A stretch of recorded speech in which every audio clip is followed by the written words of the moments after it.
주시는 말씀은 요한복음 13장 21절에서 30절 말씀을 통해서 예수님은 죄인을 포기하지 않으신다, 이란 제목을 가지고 하는 말씀을 선포하겠습니다.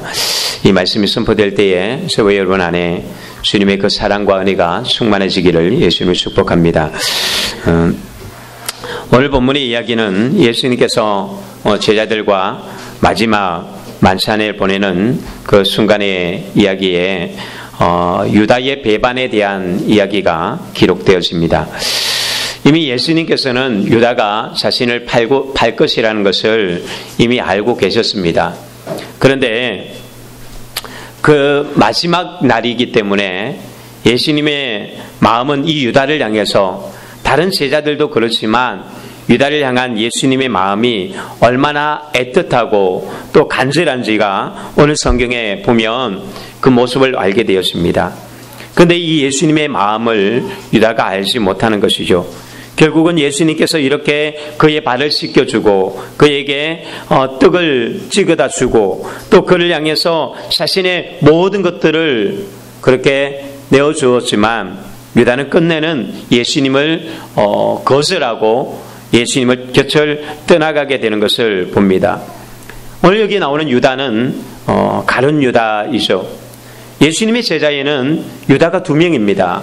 그래서 구분하기 위해서 가룟 유다, 그러니까 가룟에서 태어난 사람, 가룟에서 태어난 사람 유다라고 해서 가룟 유다라고 있고, 그래서 다른 제자는 그냥 가룟인 아닌 유다 이렇게 표현합니다. 그냥 일반적으로 유다라고 부르고, 예수님을 팔았던 유다는 가룟인 유다라고 표현합니다.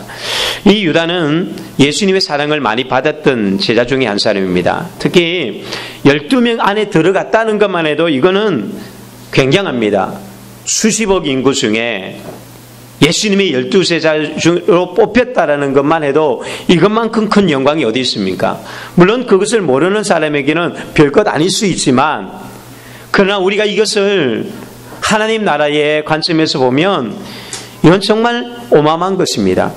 직분을 맡는다라는 것도 굉장한 건데, 그가 선택받았다는 것. 그런데 그 12명 중에서도 그가 또 뭐를 맡죠? 재정을 담당합니다. 이때에 무슨 회장이 있고 총무가 있었던 것이 아니에요. 예수님의 제자 중에 유일한 직분이 있다면 재정 담당자이죠. 그런데 그것을 누가 맡았냐면 바로 유다가 맡았습니다. 실제로 재정하면 아주 이 재정관리에 뛰어난 제자가 있어요. 그게 누구냐면 세리 마태예요. 마태는 예수님을 만나기 전에 세리를 했거든요. 세금을 거두는 사람. 엄청난 돈을 만져본 사람이에요. 그렇기 때문에 돈 관리하면 마태가 잘할 텐데, 예수님은 마태에게 그걸 맡기지 않고 유다에게 이것을 맡겨놓은 걸 봅니다. 저는 이를 보면서 그런 생각이 들더라고요. 왜 이 마태에게 맡기지 않았을까? 마태가 잘할 텐데. 근데 마태가 과거의 전적이 좋은 전적이 아니잖아요.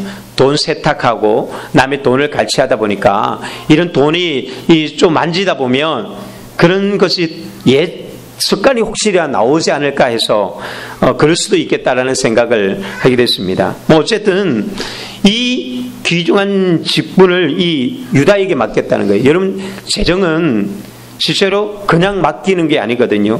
정말 이 모든 것을, 신앙이나 모든 관계 속에서 모든 것이 되었을 때 재정을 맡길 수 있는 거예요. 그래서 교회에서는 재정 담당자가 제일 믿음 좋은 사람이어야 돼요. 안 그러면 시험 들기에 딱 십상이거든요.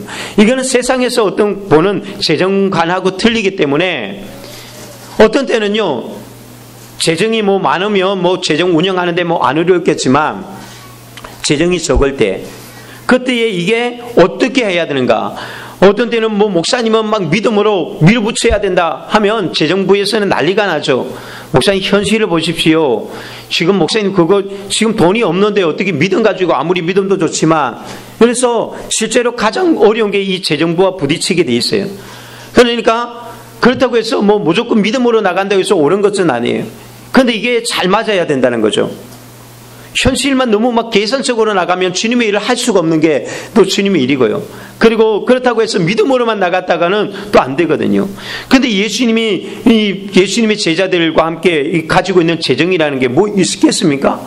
뻔한 재정이잖아요. 누가 돈 버는 사람도 없고. 그렇다고 예수님이 맨날 재정부에 손을 얹어서 오병이의 기적이 일어나라. 뭐 그래서 막 그렇게 나면 그 문제될 게 없지만 뭐 아주 조금밖에 없는 이 재정 가지고 열악한 환경 속에서 살림살이를 꾸리고 나가는 것은 참 어렵거든요. 그런데 그것을 누가 했냐면 가룟 유다가 담당을 했어요. 그걸 어떻게 담당했습니까? 군말 없이, 불평 없이. 예수님이 어디 가고 할 때마다 그 모든 일정의 비용들에 대해서 실제로 이걸 관리하는데 담당자는 바로 유다였다는 거죠. 묵묵하게 그 일을 감당했던 것이 바로 유다예요. 그런데 유다가 어느 정도냐면 유다가 예수님을 팔 거라고는 아무도 생각하지 못할 만큼 제자들에게도 신임을 받았던 것이 또한 가룟 유다이기도 합니다. 오늘 본문에 보면 이 제자들이 이제 예수님께서 야 너희 중에 한 사람이 나를 팔 것이다라고 주님이 그런 이야기를 합니다. 그러니까 제자들이 모두가 서로를 보면서 의심을 하는 거예요. 혹 저게 아닐까? 베드로 맨날 저렇게 설치더니 베드로가 그럴 수도 있겠다. 아니면 얌전한 다른 제자들이 또 그럴 수도 있겠다. 여러 가지 자기들 나름대로 다 의심을 가졌다라고 얘기합니다. 우리가 여기서 보면 인간이 참 그런 것 같아요. 모두가 자기를 보는 사람 한 명도 없어요. 혹시 내일까라고 생각하는 사람 없이 어떻게 모두가 남이라고 생각하는 거죠. 이게 인간의 특징이에요. 아무도 자기를 의심하는 사람은 없었어요. 그런데 모두가 서로를 의심하는데 예수님께서 그런 말 하거든요. 내가 떡 한 조각을 찍어다가 주는 그 사람이 바로 그 사람이다. 그래서 예수님이 떡을 찍어다가 가룟 유다에게 주거든요. 그래서 주면서 예수님이 말합니다. 유다야, 네가 하고자 하는 거 빨리 해버려. 그게 뭐예요? 예수님 팔아 넘기려고 하는 그 일을 하라는 것이에요. 그런데 제자들이 그 이야기를 들었거든요. 들으면서 하는 이야기가 뭐라고 했냐면 유다가 동계를 맡았기 때문에 물건 사오라는 이야기인가? 아니면 가난한 사람들에게 나눠주라는 이야기인가? 그 말은 뭐예요? 제자들 어느 누구도 유다가 예수님을 판다고 생각한 사람은 아무도 없다는 거예요. 그만큼 유다는 자기 관리가 철저했던 사람이에요. 아무도 의심 가지 않은, 서로가 의심했는데 유다는 의심하지 않았어요. 심지어 예수님께서 그런 뉘앙스까지 다 주었는데, 물론 제자들이 참 둔하긴 둔해요. 유다가 제일 똑똑하잖아요. 얼마나 똑똑한지요. 여기 예수님의 12제자 중에 유일하게 유다만이 이 남쪽 유다 땅의 출신이에요. 그러니까 우리가 소위 말하면 도시 출신이 다 똑똑한 건 아니지만 그래도 좀 배운 사람이라는 거예요. 유다 혼자. 나머지는 다 갈릴리 북쪽 이방의 땅. 그래서 고기 잡는 거, 이런 거, 농사 짓는 거, 이런 거 외에는 그렇게 막 잘했던 사람이에요. 물론 사기 잘 쳤던 세리 마태도 있었지만 대부분은 그렇게 똑똑한 사람 아니거든요.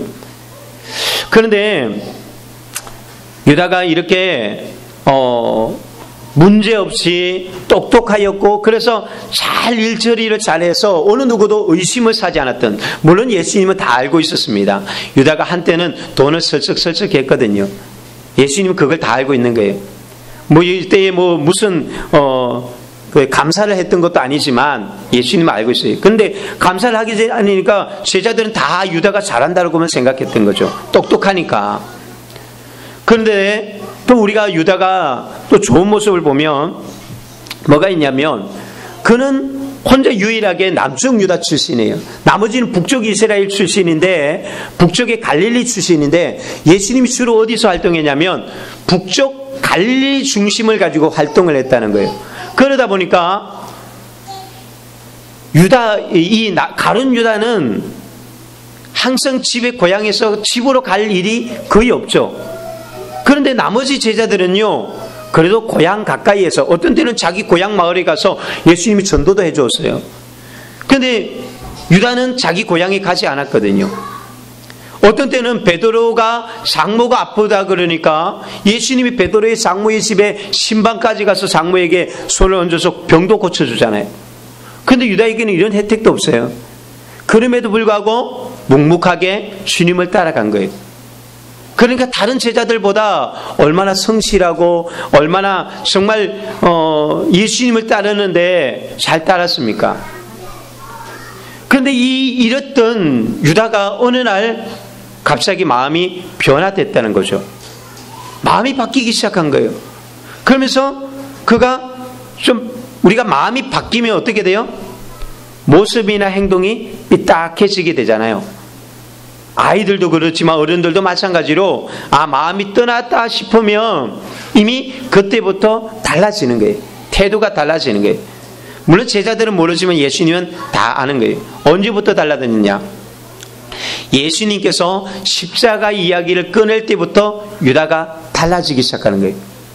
그는 예수님은 다른 제자들은 다 누가 높냐 누가 막 이런 거에 대한 관심이 많았지만 유다의 관심은 실제로 좀 굉장히 정의편에 있었습니다. 예수님이라면 이 나라를 정말 건져줄 수 있는 그런 지도자가 될 것이다.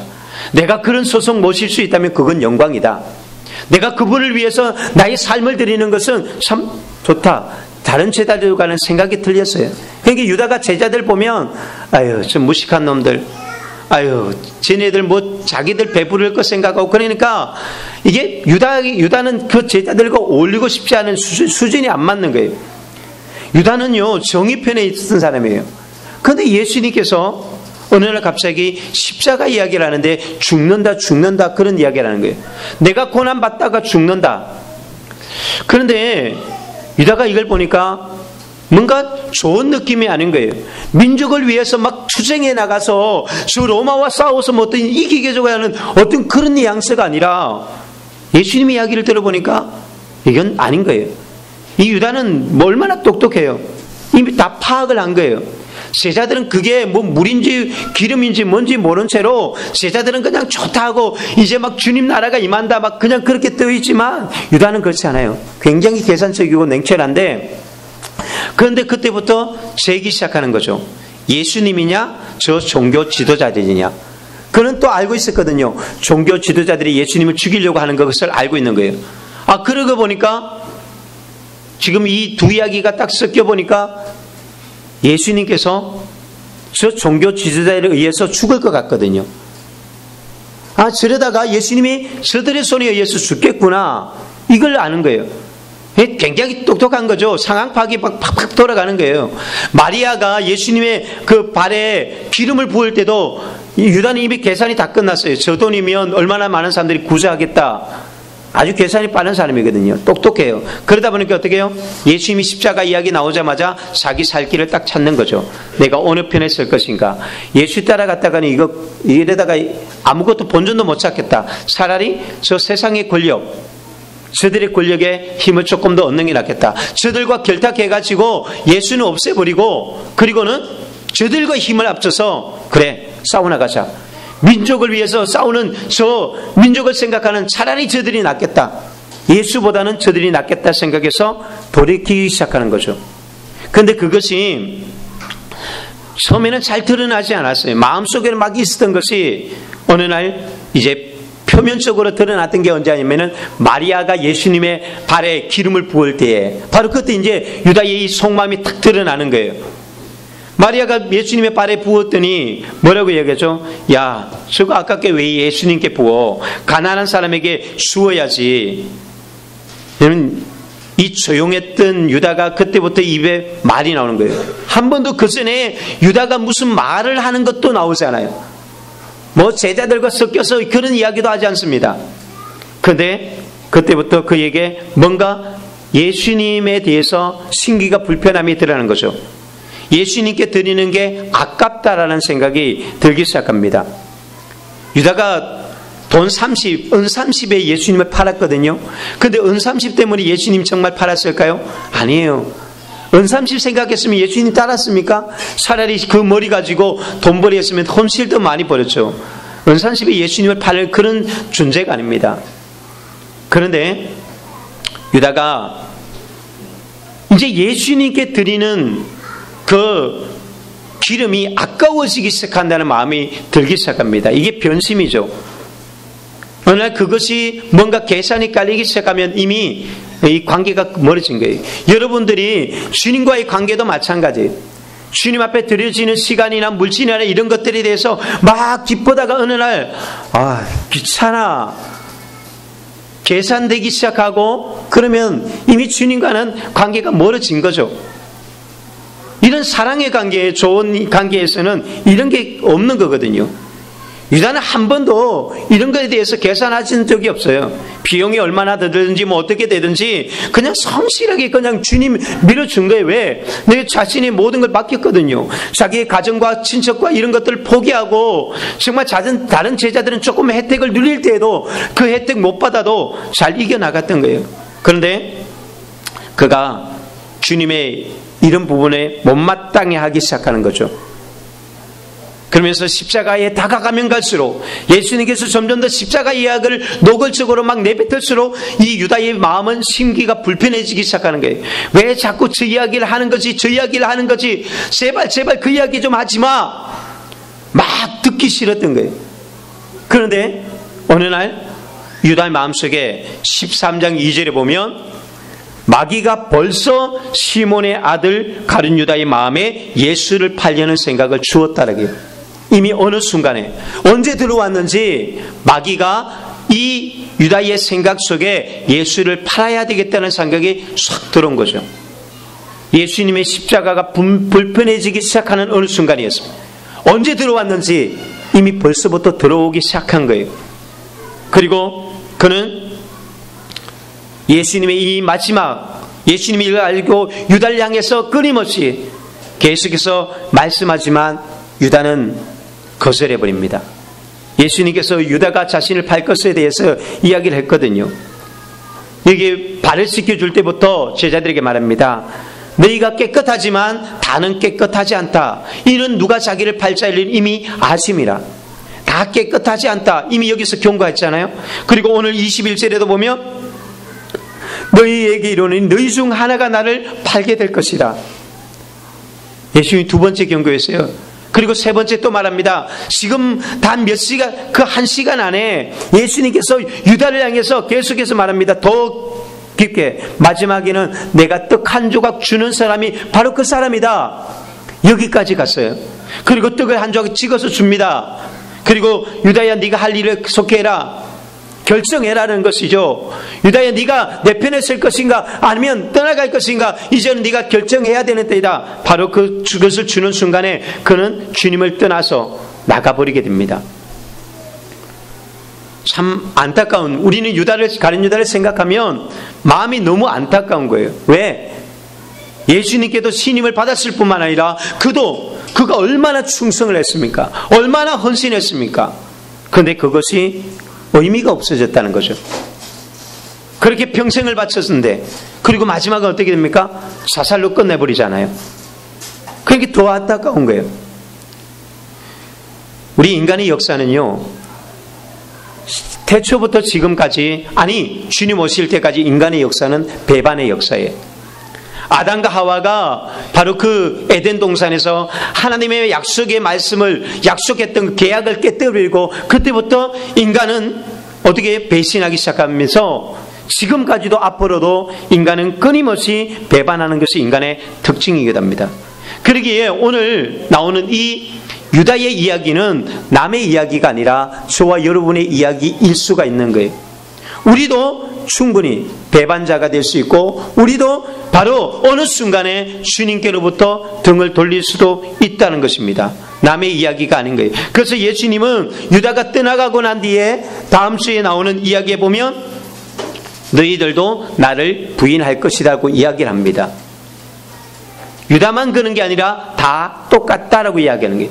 주님은 똑같은 거예요. 그러나 유다에게 대한 주님이 각별한 유다에 대한 것을 알기 때문에 더 그에 대한 애정을 표현했거든요. 애탄한 마음을, 간절한 마음을 그에게 지금 표현하고 있는 것이 이 13장에 나와 있는 거예요.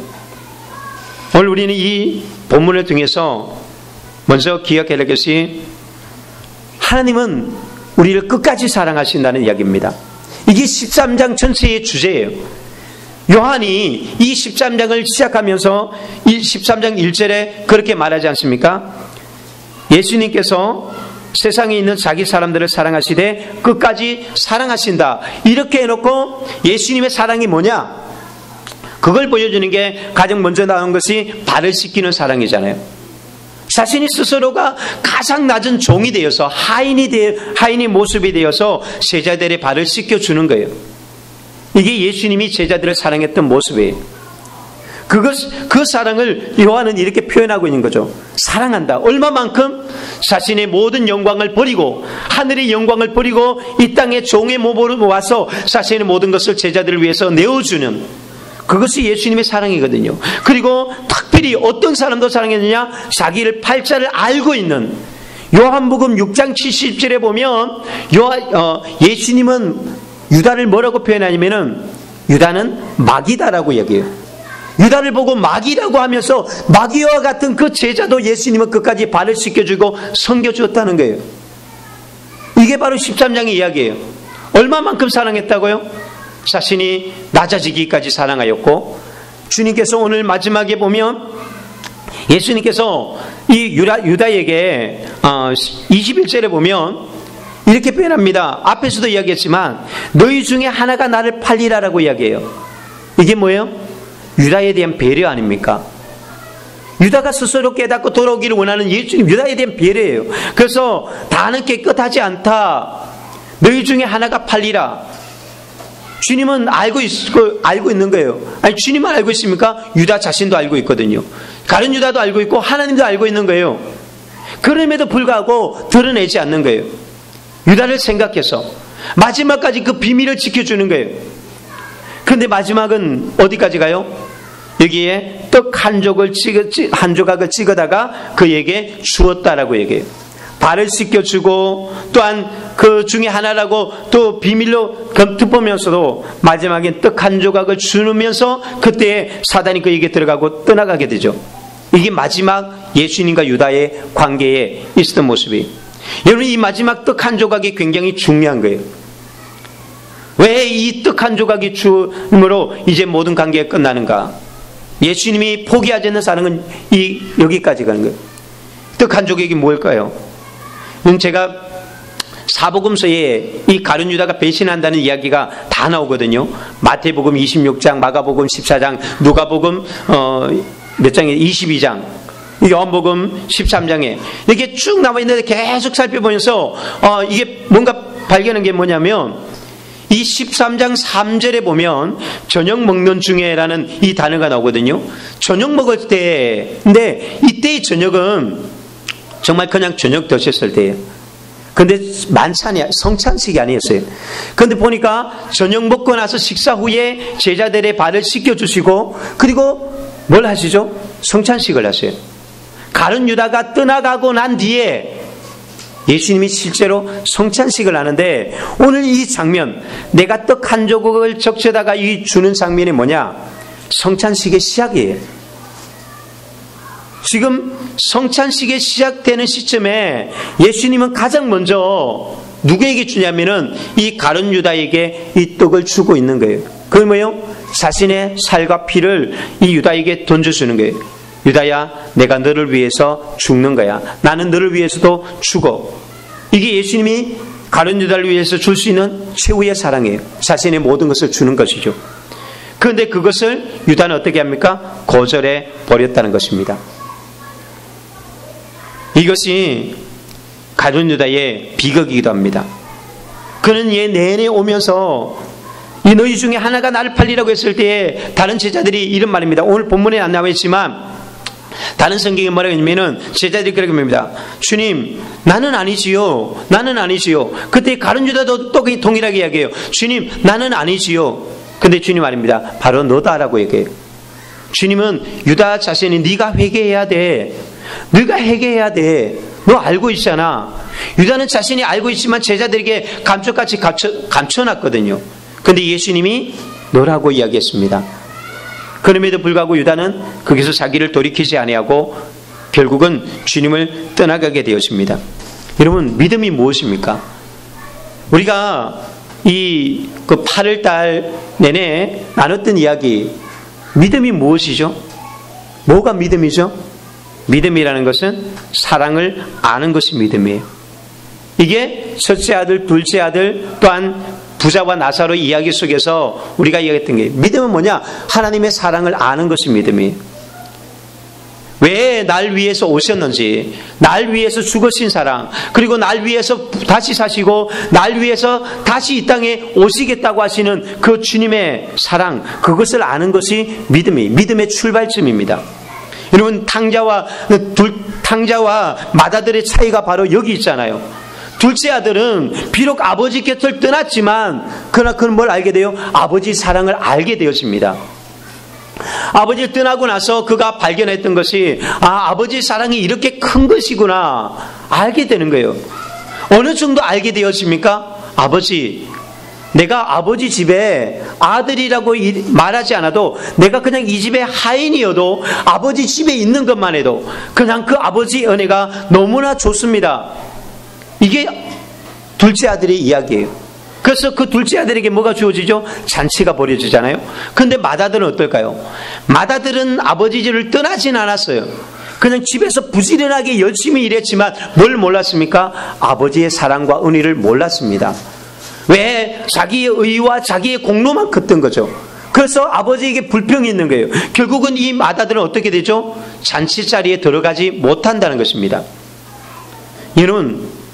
여러분들은 예배할 때에 또 하나님의 이 잔치 자리에서 이 신앙을 누리면서 살아갑니까? 아니면 그냥 막 열심히 노력해서 맏아들처럼 그렇게 신앙생활하고 있지 않습니까? 가룟 유다에게 주어진 은혜가 얼마나 큽니까? 12제자로 택함받은 것도 은혜요, 또한 그가 재정 맡은 자는 것도 은혜요, 또 주님께서는 심지어 그가 때로는 재정을 설적했을 때도 주님이 덮어주신 것도 은혜이고, 그럼에도 불구하고 끊임없이 그에게 재정을 담당시키고 그렇게 끝까지 이끌어 갔는데도 그 사랑을 모르는 거죠. 그러기에 우리가 이 사랑을 모르면 누구든지 가룟 유다가 될 수도 있는 것입니다. 여러분, 그런데 오늘 본문에 보면 이 유다와는 반대인 사람이 보게 됩니다. 23절에 보면 예수의 제자 중 하나 곧 그가 사랑하시는 자가 예수의 품에 의지하여 누웠는지라. 이 표현, 이게 누군지 아세요? 그가 사랑하는 자. 지금 그가 사랑하는 자라고 말하는 그 사랑하는 자가 누구냐? 지금 이 요한복음을 기록하고 있는 요한 자신이에요. 요한 자신이 요한복음에서 자기를 뭐라고 표현하냐면 요한이라고 표현하지 않고 그가 사랑하는 자, 자기를 그렇게 생각했어요. 여러분, 이게 자존감이잖아요. 자기 정체성이죠. 나를 누구라고 생각하는가? 나는 버림받은 사람, 나는 늘 미움받는 사람, 나는 안 되는 사람, 늘 이렇게 생각하는 유다가 있는가 하면, 요한은 어떻게 생각하느냐? 나는 사랑받는 사람이야. 예수님이 나를 사랑해서 나를 택한 사람이야. 내가 예수님이 12제자 중에 한 명이 뽑힌 사람이야. 와, 영광이에요, 영광. 그런 자신을 생각하기를 그렇게 생각하는 거예요. 여러분, 얼마나 큰 차이예요. 내가 사랑받고 있다고 인식하는 것과 나는 사랑받지 못하다고 생각하는 차이가 얼마나 큽니까? 사랑을 못 받았다고 생각하는 게 아니라 사랑은 다 받은 거예요. 사랑 없이 태어날 수 있습니까? 사랑 없이 여러분들이 여기까지 살아갈 수 있습니까? 부모님이 여러분들을 다 동일하게 사랑해요. 다 사랑하는데 차이는 뭐예요? 내가 인식의 차이인 거죠. 나만 미워해, 나만 싫어해. 하나님의 마찬가지예요. 주님께서는 모든 제자를 위해서, 유다만을 위해서 준 것이 아니라 주님은 유다를 위해서도 자신의 몸의 한 조각을 떼어서 죽으신 거예요. 모든 인류를 위해서 자신을 주셨습니다. 온 인류를 위해서. 그런데 누구만이 구원받는 거예요? 그 사랑을 알고 그 사랑을 믿고 받아들이는 사람만이 천국에 가는 거예요. 천국의 잔치를 누리는 거예요.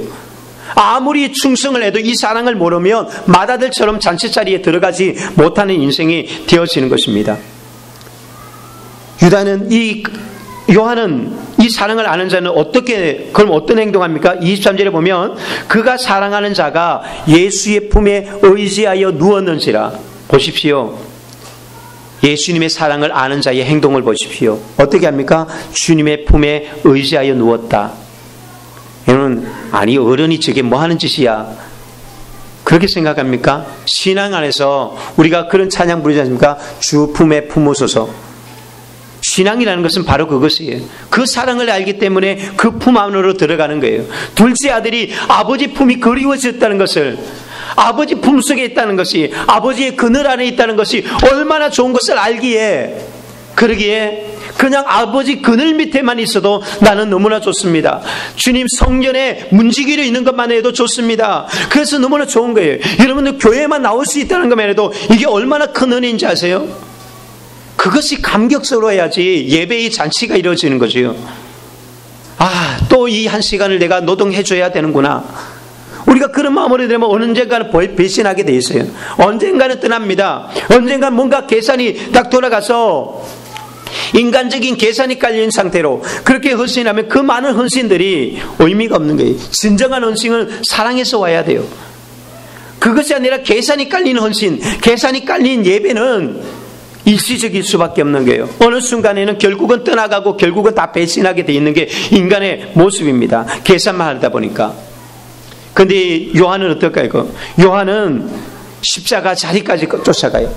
유일하게 이 요한만이 예수님의 마지막 그 십자가의 현장까지 따라갔던 제자는 요한이었고, 또한 아이러니컬하게도 나머지 제자들은 다 순교를 이제 받고 일찍 죽지만 이 요한은 마지막까지 그 나이 90세가 되어서 밤모섬에 이래서 유배당해서 마지막 예수님의 메시지를 남겼던 제자이기도 하는 거예요. 여러분, 정말 주님의 사랑을 알고 사명을 가지는 것은 꼭 얼마를 사느냐의 문제가 아니라 이만큼 주님 앞에 헌신이 틀린 거죠. 열매가 틀린 것입니다. 그러나 유다는 얼마나 많은 사랑을 받는데요. 여기 유다가 여기 어디 있는데 유다의 위치가 어딜까? 많은 사람들이요 이렇게 말합니다. 유다의 위치는 요한은 이 왼쪽이나 뭐 오른쪽에 요한이 한쪽에 있었다면 유다는 그 반대편에 예수님의 옆에 있었다. 그렇게 다 이야기합니다. 여러 가지 정황을 봤을 때 먼저는 베드로는 아니었죠. 베드로가 여기 보니까 24절 보니까 베드로가 머리짓을 하면서 야 누구냐 한번 알아봐라. 요한에게 묻거든요. 예수님 바로 옆에 있으면 베드로가 그렇게 물을 리가 없잖아요. 그러니까 이 베드로는 요한의 좀 반대편에 있거나 그랬던 것 같아요.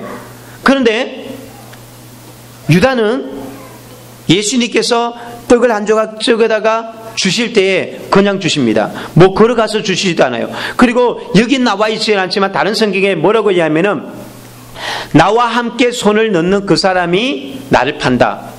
누가 나와 함께 손을 넣죠? 내게 같은 맞상을 하고 있는 사람이잖아요. 지금 12명의 제자들이 한 그릇 하나에 두고 한 것이 아니라 그릇마다 빵이나 이걸 담아놨잖아요. 근데 예수님은 누구와 같이 먹었냐면 유다랑 같이 먹었다는 거예요. 유다랑 같이 빵을 나눴거든요. 그 사람이 나를 판다는 거예요. 그러니까 유다는 지금 어디 예수님에 가장 가까이 있는 거예요. 그러니까 유다도 요한처럼 예수님 앞에 기대기만 하면 되는 거예요. 조금만 기울이기만 하면 그러면 되는 거예요. 근데 그게 어려운 거예요. 여러분 사랑이란 게 그래요. 사랑이 있으면 거리가 상관이 없잖아요. 근데 사랑이 없으면 거리가 아무리 가까워도요 안 되는 거예요. 여러분 우리가 여기 지금 신앙생활 하시는 분들 중에 뭐 1시간 거리로 다니시는 분 없잖아요. 진짜 뭐 멀리서 오는 것이 아니에요.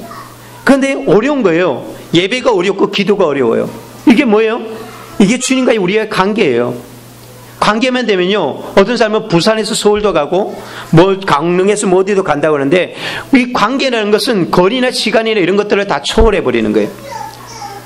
근데 사랑이 없으면요 그 가까이에서 이 기대는 게 안 되는 거예요.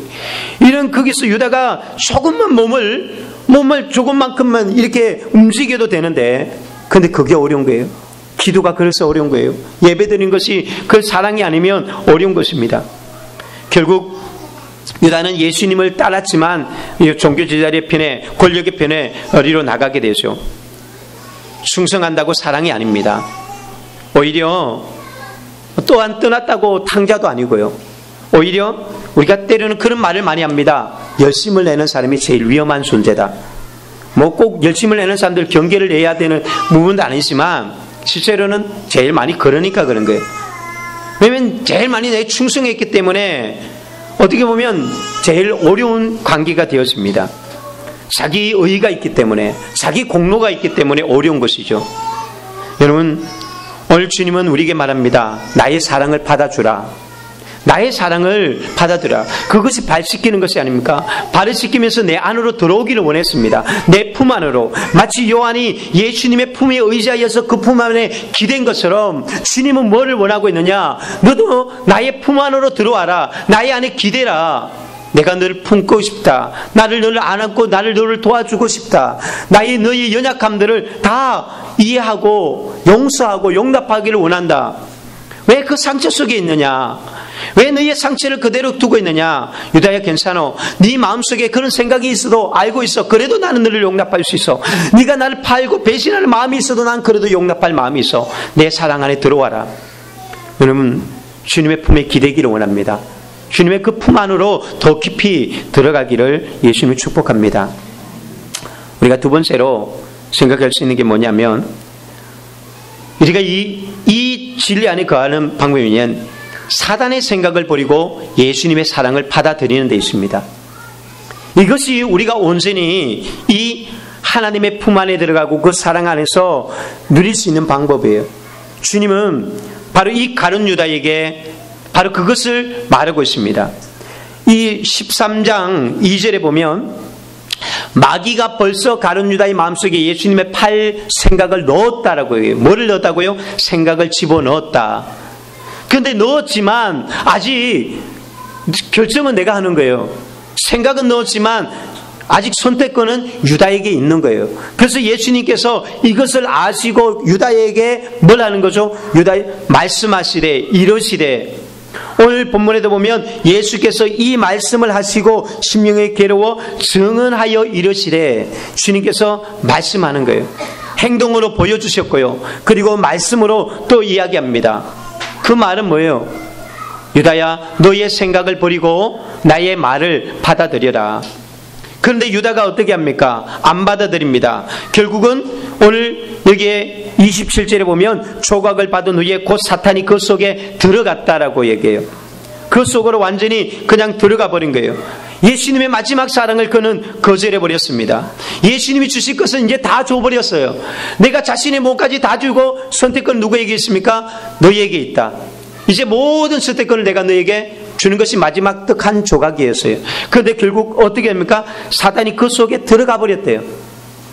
여러분, 이게 무엇을 의미합니까? 사람들은요, 모두가 생각이 지배하게 돼 있어요.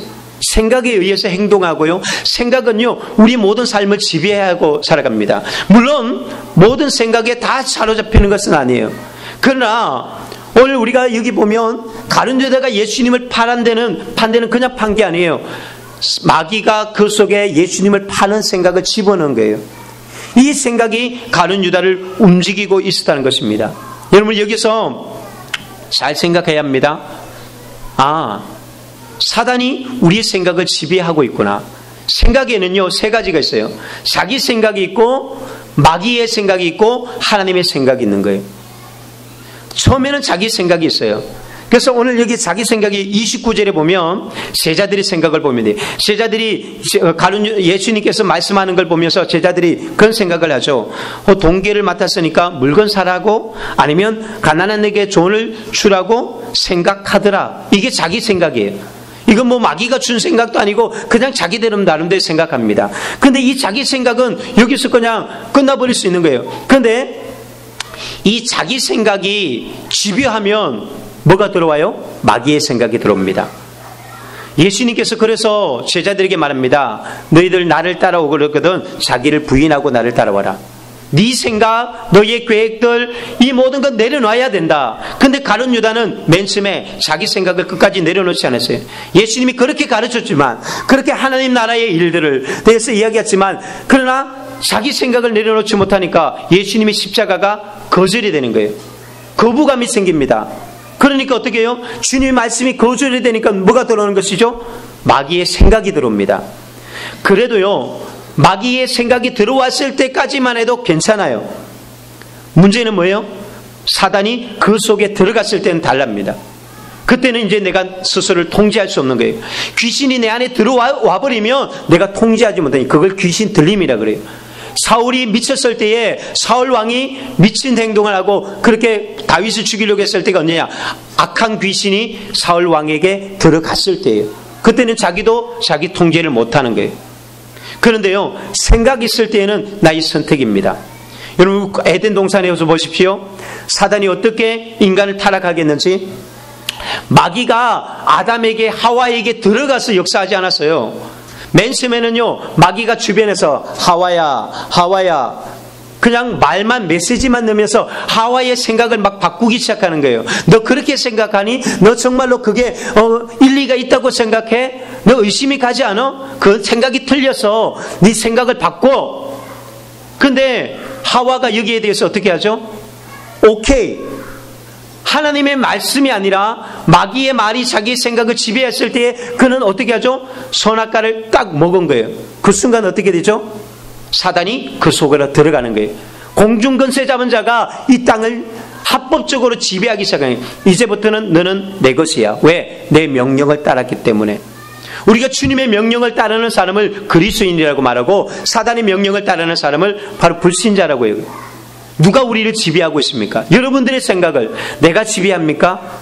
그러나 여러분, 생각은 성경에 보면 육의 생각이 있고 영의 생각이 있어요. 우리는 두 생각이 있는 거예요. 그런데 성경은 말합니다. 육의 생각을 하는 사람은 육의 생각은 사망이요 영의 생각은 생명과 평안이니라. 여러분들 어떤 생각을 가지고 있습니까? 두 가지라고 성경은 이야기합니다. 우리가 육의 생각을 쫓아가면 결국은 뭐가 된다고요? 사망이 되는 거예요. 그 육의 생각에 뭐가 들어오는 거예요? 마귀의 생각이 들어가고 마귀가 지배하는 거예요. 그러나 하나님의 말씀이 나를 지배하고 성령이 나를 지배할 때 그때는 생명이요 평안이 우리를 지배하기 시작합니다. 불안합니까? 염려가 있습니까? 그것은 하나님이 주는 생각이 아닙니다.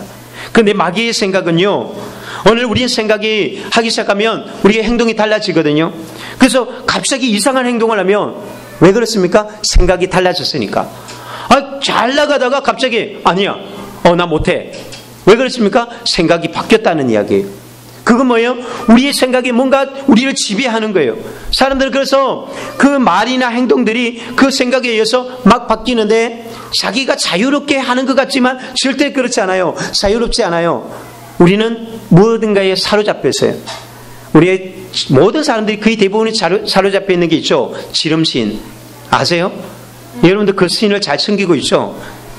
어느 날 갑자기 지름신이 내게 들어오는 순간에 나도 모르게 그게 완전히 빠져서 컴퓨터를 막 검색하기 시작하고 그게 내게 오기 전까지는 여기에 막 빠져나오지 못하다가 어느 날 그것이 딱 내게 오는 순간 와 했다가 내가 미친 짓 했지.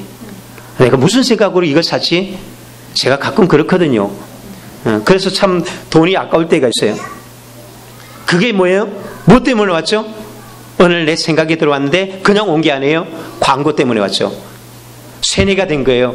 좋은 거야, 좋은 거야. 너는 이게 필요해. 너는 이게 필요해. 자꾸 광고가 나는 안 보는데 컴퓨터 모니터에서 TV에서 흘러가는 소리에서 어느 날 그건 좋은 거야. 너 이게 필요한 거야. 자꾸 이야기하는 게 내 생각을 지배하면서 어느 날 내 몸은 그게 따라가는 거예요. 컴퓨터 자판 가서 검색하기 시작하고 어느 날 그러면서 클릭 해가지고 나도 모르게 그냥 돼버리는 거죠. 이게 생각은요, 나를 쇠뇌시켜요. 생각은요, 나를 체면처럼 바꿔버려요. 생각은 때로는 인위적으로 나의 생각을 막 주장합니다. 그게 뭐예요? 공산주의 아닙니까? 사상교육들. 인위적으로 막 그 사람의 생각을 바꿀 수도 있는 거예요. 그러니까, 우리가 생각의 지배가 굉장히 중요해요. 내가 어디에 영향을 받고 있는가. 그래서 성경은 말합니다. 믿음은 들음에서 난다. 우리 자꾸 들어야 돼요. 그 주님의 말씀을 묵상하고 않으면 인간의 생각, 세상의 생각, 사단의 생각이 나를 지배할 수밖에 없어요. 어떻게 일주일에 한 번 주님의 말씀을 듣고 내가 일주일 내내 하나님 생각하고 살아갈 수 있을까요? 믿음의 생각하고 쫓아갈 수 있습니까? 없습니다. 이 유다가 예수님을 판 이유가 뭐예요? 예수님을 판 이유는 성경은 말합니다. 그는 믿지 않는 자예요. 너희 중에 한 사람이 믿지 않는다고 예수님이 말했습니다. 불신자였어요. 그는 주님의 말씀이 신뢰하지 않은 사람이에요. 그러다 보니까 그 속에 뭐가 있는 게 마귀의 생각이 들어오는 거죠. 자연스럽게 들어옵니다. 제자들도 자기 생각이 있었어요. 알지 못합니다. 지금 무슨 말하는지 제자들도 모르지만 그래서 결국 어떻게 될까요? 제자들도 예수님을 배반해버립니다. 주님의 말씀이 그들에게 여전히 들어오지 않은 사람은 똑같은 거예요. 결국은 이 과정이에요. 배반은 누가 하느냐? 주님의 사랑을 모르고 그 사랑을 받아들이지 아니하고 주님의 약속한 말씀을 이해는 못하지만 받아들이는 사람과 받아들이지 않는 사람의 차이인 거예요. 무엇이 나를 지배하는가? 여러분의 생각을 누가 지배하고 있습니까? 결국은 우리는 그 지배에 의해서 결정합니다. 무엇에 이끌려갑니까? 어떤 사람들은 생각에 이끌려가는데 우리 기억해야 합니다. 우리 생각 속에 마귀가 역사할 수 있다는 거. 그렇기 때문에 생각을 잘 분별해야 돼요. 어느 정도로 분별해야 되냐?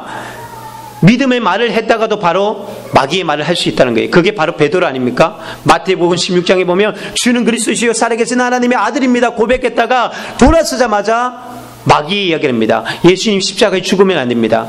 예수님은 이 사단아 물러가라고 합니다. 생각이 이렇게 우리 우리 삶 속에 강력하게 지배하는 거예요. 어느 순간에 틈타두고 들어올지 모릅니다. 그렇기 때문에 나의 생각과 나의 판단을 믿어서는 안 돼요. 잘 분별해야 됩니다. 이게 하나님의 생각인지 내 생각인지 마귀의 생각인지. 그렇지 않으면 우리는 마귀의 생각에 이끌려서 내가 뭘 하고 있는지도 모르는 거예요. 우리가 누특했던 유명한 말이 있지 않습니까? 새가 내 머리에 똥을 싸는 것은 막을 수가 없다. 그러나 뭐는 막아야 된다고요? 새가 내 머리에 둥지를 트는 것은 막아야 된다. 그 말이 뭐예요? 우리의 생각이 스쳐지거나 가는 생각, 스쳐지거나 하는 유혹은 막을 수가 없어요. 어느 날 갑자기 엄란한 생각이 떠오를 수도 있어요. 어느 날 갑자기 이상한 생각, 막 나쁜 생각, 아유 오늘 교회 가지 말아야지. 이혼해버려? 이런 마귀의 생각들, 또 파괴적인 생각들, 부정적인 생각들, 이런 의심하는 생각들 올 수 있어요. 시기하고 미워하는 생각들이 오지만 그것이 머물게 해서는 안 되는 거예요. 그런데 유다는 뭘 받는 게 그것이 내 속에 둥지를 트게 만드는 게 사단이 그 속에 들어가니라. 이게 결정적인 거예요. 여러분 유혹을 올 수 있고 생각할 수 있어요. 그러나 그것을 두지 마십시오. 분별할 수 있잖아요. 뭐가 마귀의 생각인지. 이혼할 생각이 하나님의 생각입니까? 미워하고 시기하는 것이 하나님의 생각입니까? 아니면 분열시키고 또한 죄를 짓게 하는 것, 의심하는 것, 파괴적인 생각이 주님의 생각입니까? 다 마귀의 생각이에요. 그런 것들은 우리의 생각에 잠깐도 머물지 못하게 그냥 던져버리십시오. 물리치십시오.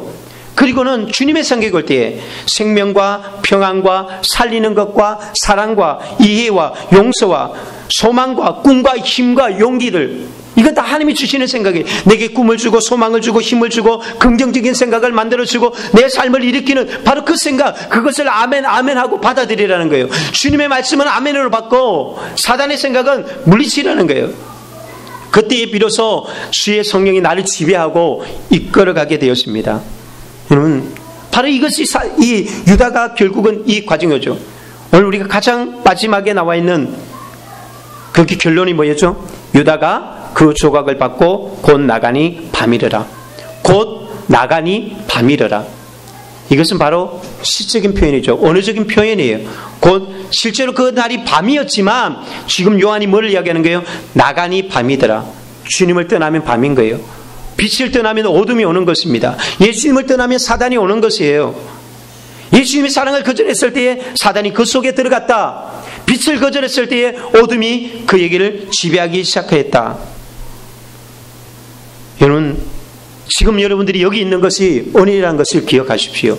주의 말씀을 들을 수 있는 게 구원받을 수 있는 기회인 거예요. 그러나 이것은 영원하지 않은 거예요. 이럴 때 우리는 주님의 말씀에 귀를 기울이고 내가 어디에 누구의 말에 귀를 기울이며 결정을 해야 합니다. 언제까지 그냥 망설이면서 있을 수 있는 것이 아니에요. 내가 하나님의 편에 설 것인가 아니면 그냥 나의 생각을 쫓아서 마귀의 생각을 쫓아서 갈 것인가 우리는 결정할 수밖에 없습니다. 넘어지고 배신할 수 있습니다. 한때는 방황할 수도 있습니다. 그러나 주님 말입니다. 내 품 안으로 들어와라. 내가 너를 사랑한다. 내 품 안에 기대어서 살아가라. 내가 너를 용서하고 나는 끝까지 너를 이해하고 나는 너를 용서할 수 있어. 네 마음속에 비록 그것이 있지만 네 마음속에 그 악한 생각이 다 있어도 그래도 괜찮아. 나는 너를 품을 수 있어. 내 품 안으로 들어와. 요한처럼 주님 그러기를 원하고 있습니다. 여러분 주님의 품 안으로 들어가십시오. 그 사랑의 넉넉한 사랑 안에 우리가 우리 주의 넓은 품으로 어서 들어오고 어서 들어오. 주님의 사랑은 좀 얼마나 넓습니까? 모든 세상을 모든 죄를 다 품을 수 있는 품입니다. 하늘보다 넓고 넓다고 말씀하고 있습니다. 그 품 안으로 들어가십시오. 그 사랑 안으로 들어가서 날마다 그분과 묵상하고 그분과 교제하고 그분과 기도하면서 그 품 안에서 그렇게 살아가십시오. 여기에 승리가 있습니다.